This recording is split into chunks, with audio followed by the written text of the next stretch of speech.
Prioritize your psychological recovery. When you're going through prolonged stress, one of the most important things that you can do is to make the time for the things that you love doing, the things that re-energize you. As you engage in these things, these energizers, what happens reliably is you feel a boost in your emotional well-being, and that makes you more emotionally resourceful. And it's emotional resourcefulness that enables you to sustain your performance over time. Now, the challenge is when you have such a high and demanding workload and it's so prolonged, it's difficult, isn't it? Because you feel there's no time. But think more about your energy. In order for you to sustain your performance, in order for you to even help other people, there is some degree of necessary self-care. Think about it like you are recharging. Any device without the power initially is useless, right? And you're kind of like that. Your nervous system needs adequate recovery. Now, we know this is important in terms of physiological recovery, right? We know sleep is non-negotiable. Well, my point that I want you to really take home is your psychological or emotional recovery is just as important. So, how can I help you now identify these things and book them in your calendar?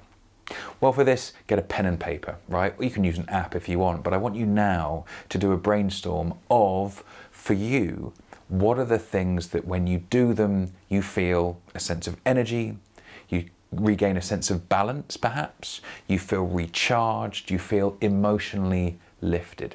For me, seeing friends is a classic example, connecting with the people I love. Writing music is also a big part of my life, and when I do it, I feel nourished and recharged. What is it for you? I want you now, pause the video if you wish, get a pen and paper and do a brainstorm, no less than 5, ideally 10 or more. What are the things that you love doing?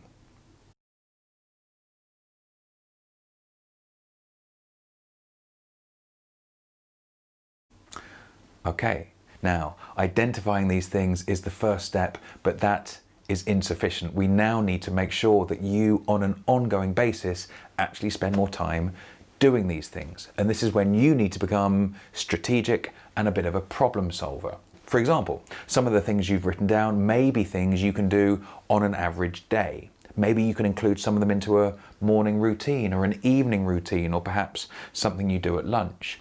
Calling a friend, for example, doesn't have to take too long, but it can give you that lift that we're after.